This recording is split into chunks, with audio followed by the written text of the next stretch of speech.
Everything that irritates you in others reveals something in you.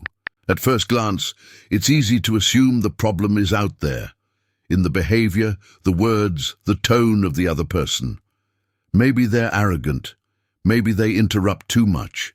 Maybe they seem lazy, selfish, or fake. But if we take a breath, slow down, and really observe our reaction, a powerful truth emerges. That irritation you feel, it's pointing somewhere deeper, inside you.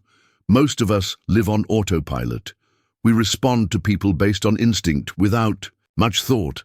But what if your reactions weren't just emotional flares? What if they were signals, clues about the parts of yourself you haven't fully accepted? When you're deeply annoyed by someone, it often means they're triggering a part of your psyche that's unresolved, a trait you've repressed, a memory you've buried, an aspect of yourself you've denied. It's uncomfortable to admit, but the things that bother you in others are rarely just about them. Think about someone who irritates you. What exactly about them pushes your buttons? Is it their confidence that feels like arrogance? Could it be that you've struggled to own your own voice? Is it their laziness?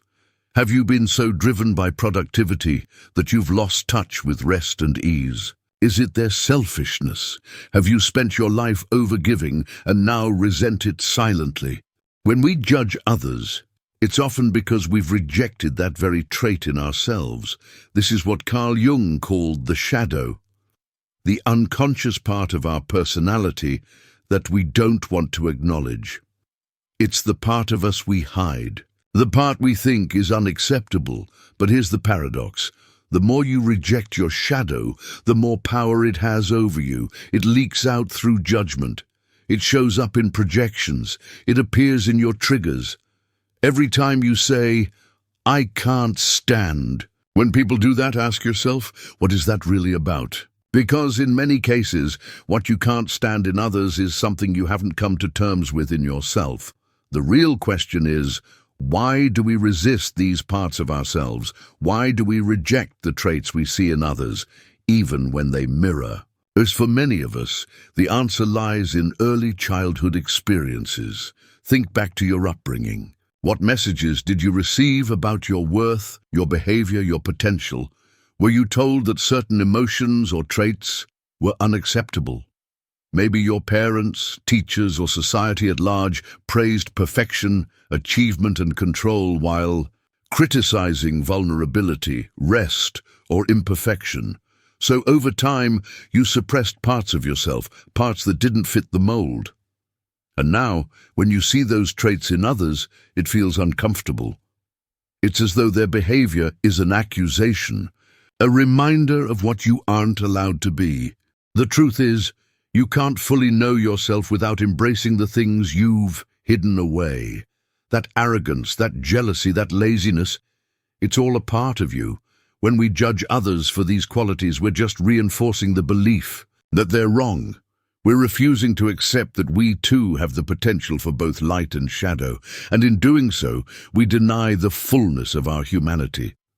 So how do we deal with all this?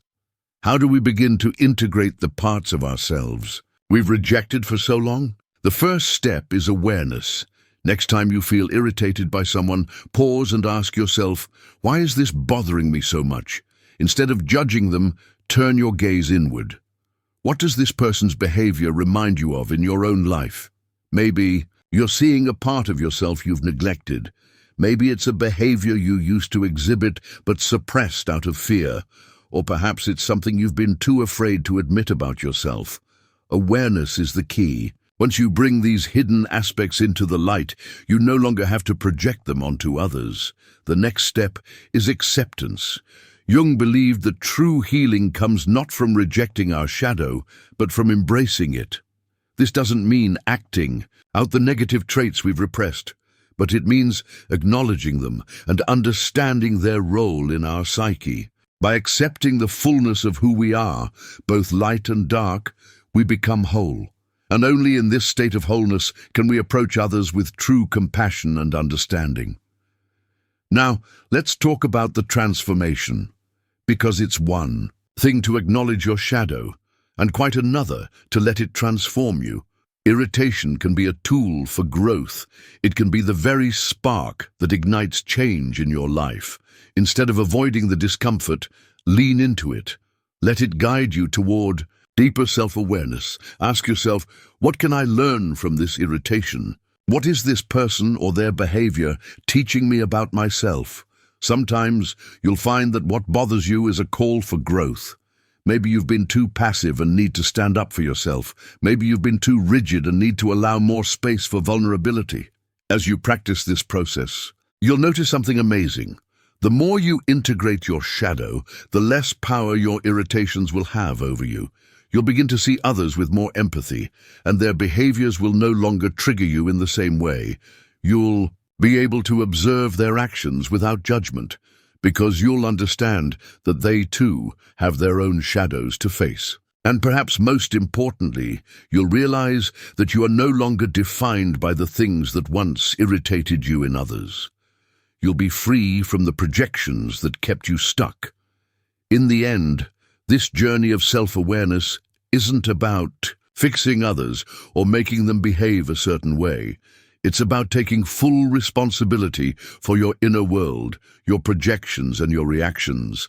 It's about owning every part of who you are and using that awareness to create a more peaceful, connected existence. So let's wrap up with a final thought. Every irritation you feel is a doorway to deeper self-understanding. Every judgment you make about someone else is an opportunity to explore what's hidden within you. Everything that irritates us about others can lead us to an understanding of ourselves. Now, the next time you feel that familiar irritation rise, take a moment, pause, reflect. Ask yourself, what part of me is being triggered here? And then take the first step toward embracing it. Because when we stop running from our shadows, we stop projecting them onto others. And only then can we truly begin to heal. Thank you for taking this journey with me today. Remember, true transformation begins from within.